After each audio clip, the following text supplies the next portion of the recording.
Maayong gabi sa tanang mga kaigsuunan o kahigalaan dinhi sa One Voice Christian Fellowship sa Dakbayan sa Iligan. Maayong gabi usab sa mga Cebuano speaking nga mga kaigsuunan nato sa Herald of Grace Covenant Bible Church sa Dakbayan sa Dasmariñas, probinsya sa Cavite. Welcome sa atong panagtigom sa pag-ampo apan sa dili pa tuguting nga makahimo kita niining hamubo nga pamalandong sa pulong sa Ginoo. If you have your Bibles with you, please turn with me to Isaiah chapter 40 verse 9. Isaiah chapter 40 verse 9 ang giingon dinhi mga kaigsuunan. Tunga sa habog nga bukid o Zion, tigmantala sa maayong balita. Isinggit ang imong tingog uban sa dakong kalanog. O Jerusalem, tigmantala sa maayong balita. Ibayaw ug ayaw kahadlok, imantala mo sa mga lungsod sa Huda, tanawa ang inyong Dios. Behold your God, tutuki ang imong Dios. Mga kahigalaan, mga kaigsuunan, the more nga mo focus kita sa tao, the more nga mo tanaw ta sa tao, the more nga mo tutok ta sa tao, the more nga ma-discourage gayud kita. Kay ngano man, gumikan kay the more nga didto ta sa tao mo concentrate, the more nga makita nato ang atong kahuyangon, makita nato ang atong pagkagamay, makita nato ang atong pagkawalay hinungdan. Pero the more nga mututok kita sa Dios, mutanaw kita sa Dios, the more nga mubasa kitag libro nga nagmantala mahitungod sa Dios, the more nga hunahunaon nato ang atong Ginoo, the more nga tan-aw nato ang atong Dios diha sa iyang mga pulong, the more nga kita mamalig-on mga kaigsuunan. Tungod kay the more nga motutok kita sa atong Ginoo, the more nga madiskubrihan nato ang iyang kadako, ang iyang kahalangdon, ang iyang infinite sufficiency. Igo na gayod ang atong Dios. Giproklamar sa Ginoo mahitungod sa iyang kaugalingon sa Jeremiah chapter 32 verse 18 to 19. Ang giingon dinhi, gipakita mo ang gugma mong walay paglubad ngadto sa linibo, apan silutan mo usab ang mga anak tungod sa sala sa ilang ginikanan. O halangdon o gamhanan nga Dios, Yahweh nga labing gamhanan, mao ang imong ngalan. Maalam ang imong mga plano o gamhanan ang imong mga buhat. Nakita mo ang gibuhat sa katawhan o gigantihan mo sila sumala gayod sa ilang pagkinabuhi o binuhatan. So ang atong Dios sumala nining Jeremiah chapter 32 verse 18 to 19, halangdon gayod kaayo, gamhanan kayo mga kaigsuunan ug walay katapusan, dili masukod. Mo'y hinungdan nga kung mututok kita kaniya, adunay kalig-on nga mabati sa atong kalag. Ang kadako sa Ginoo dili gayud masukod mga kaigsuunan. Bisan pa ang mga anghel nga kanunay kauban sa Ginoo adlaw sa matag adlaw, dili gihapon nila madiskubrihan ang kinatibuk ang gahom ug kahalangdon sa Dios. Mao nga nagtuo kita nga kada adlaw ang mga anghel na amazed gayud kini sila kanunay, gadayi gayud kini sila kanunay, nakuratan ug natingala gayud kini sila kanunay sa kahalangdon sa Dios nga ilang nakauban sa matag adlaw ug sa matag gabii. Now, the more nga mamalandong kita sa Ginoo pinaagi sa iyang pulong, the more nga makita nato ang iyang kahimayaan. That is why ang giingon sa atong teksto sa Isaiah chapter 40 verse 9, behold your God, tanawa ang inyong Dios, tutuki ninyo ang inyong Dios. Well, unsa may atong tanawon mahitungod sa Dios aron dili kita maluya, aron kita malig-on mga kaigsunan. Tanaw nato ang iyang pagkamaayo. First of all, gumikan kay ang pagkamaayo sa Ginoo nagasupply kini sa millions of people, millions of creation, millions sa mga gibuhat sa Ginoo, gisustinar niya sa matag adlaw. Bisan pa ang mga tawo nga nagrebuilde sa Ginoo, gihatagan niya og hangin, gihatagan niya og ulan, gihatagan niya og pagkaon, bisag kada adlaw silang gasalikway sa Ginoo. Dili ba maayo kaayo ang atong buhi nga Dios ug dili gayon masukod ang iyang kaayo? Unsa pa?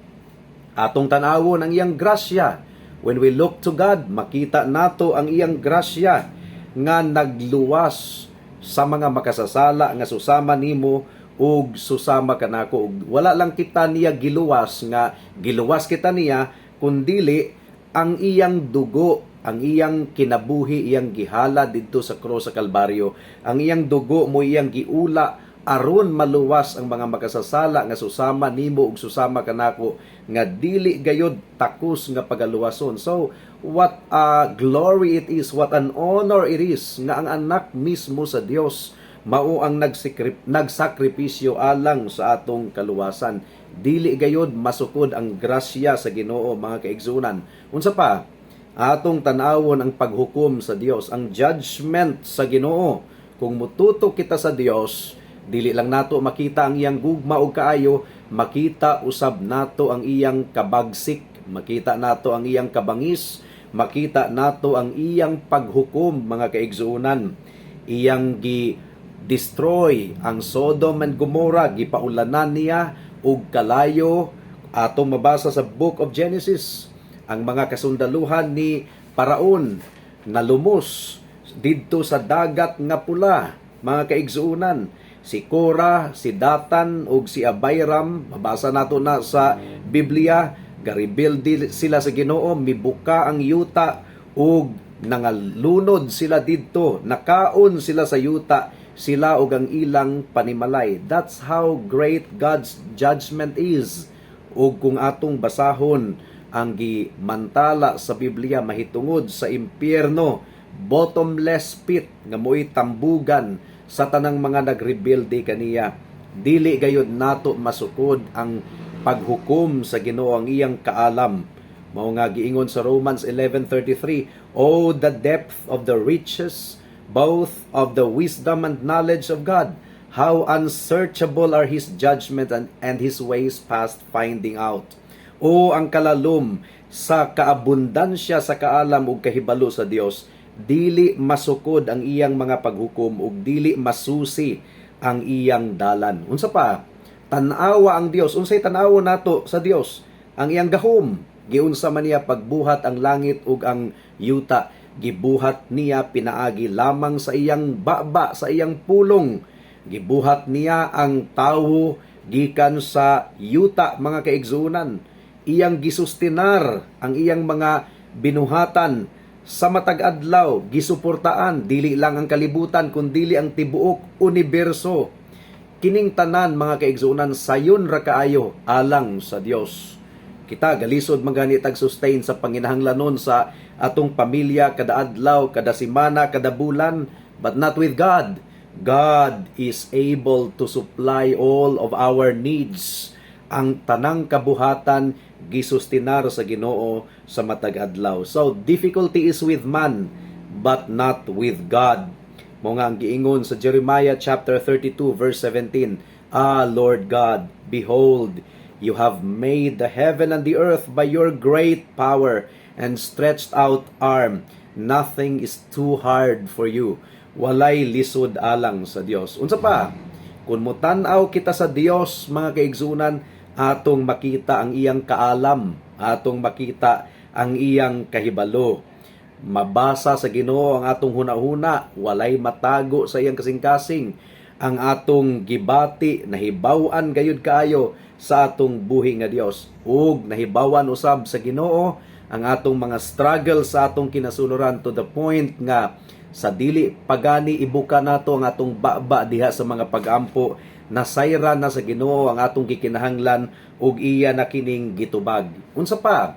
Kung mututok kita sa Ginoo, mga kaigsunan, makita nato ang iyang pagkabalaan. Ang pagkabalaan sa Ginoo dili gayud nato matutukan. Gumikan kay kung mututok kita sa pagkabalaan sa Ginoo, malanay kita, mga kaigsunan. Ang mga mata sa Dios balaan kayo nga dili siya mutan-aw sa dautan nga walay kasuko ug tunglo nga mabati sa iyang kasing-kasing.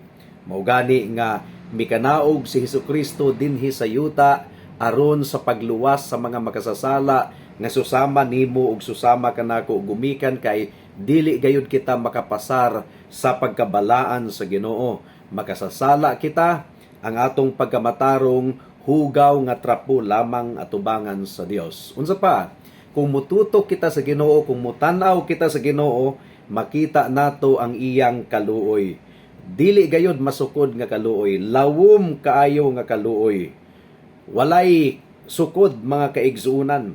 Makita nato nga ang kaluoy sa Ginoo dili gayud mundang. The steadfast love of the Lord never ceases. His mercies never come to an end. They are new every morning. So sa matag buntag, girenew sa Ginoo ang iyang kaluoy. Overflowing nga kaluoy. Mo nga ang giingon sa Bible, who is so great as God, or who is so great a God as our God. He is a mighty and awesome God, and yet puno siya sa grasya. Iyang gikabot ang mga tao nga makasasala nga susama nimo ug susama nako. Wala kitay katakos nga muduol sa Ginoo, dili gayud kita makapasar. Busa ang Ginoo iyang giablihan ang pultahan sa iyang grasya aron si bisan kinsa nga makasasala nga mutawag kaniya uban sa pagpakiluoy, diha sa paghinulsol ug pagtuo sa gahom sa dugo ni Kristo, maluwas gayod. Busa ning takna sa kagabhion, great and mighty is our God. Magampo kita after this. Doon na kita'y mga moment of prayer nga atong gigahin alang sa pagampo ug ang giingon sa atong Ginoong Hesukristo, wala pagani kuno nato ilitok ang atong mga pagampo. Iya na kining nahibaw-an ug iya na kining gitubag sumala sa iyang kabubuton. Isn't this an encouragement for us to pray? Ug para sa mga kahigalaan nga posibleng na minaw karon nga ikaw wala ka pa makabaton sa grasya sa kaluwasan, wa pa gyud nimo mailhi ang Ginoong Hesukristo. Layo pa kaayo ikaw sa Dios, wala pay relationship sa Ginoo. Behold your God. Tanawa ang Dios. Dako kayo ang iyang kaluoy, higala. Kung nabugatan ikaw sa imong sala karon, duol kang Kristo, duol kang Kristo.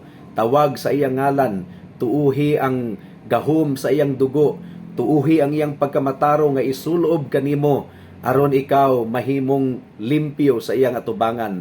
Ug ang good news, gasaad ang Ginoo nga si bisan kinsa nga moduol kaniya, dili gayud niya isalikway. So what are you waiting for? Come to Jesus Christ tonight, and He will save you, and He will accept you, and He will preserve you. Magampo ta. Salamat o Ginoo sa imong mensahe ning takna sa kagabihion ug among gipangayo nga ikaw mo'y magauban kanamo as we spend the rest of our time diha sa mga pag-ampo.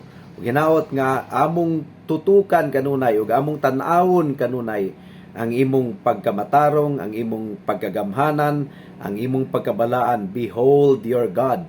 Ug makatutok kami kanimo pinaagi lamang sa imong pulong nga among pamalandungan adlaw-adlaw ug sa matagabi. Salamat o Dios. In Jesus' name we pray. Amen and amen. Daghang salamat sa pagpamati sa hamubo nga pamalandong sa pulong sa Ginoo. Hinaot nga ang atong hunahuna ug kasing-kasing karon concentrated sa mga pag-ampo nga atong pagahimuon. God bless us all.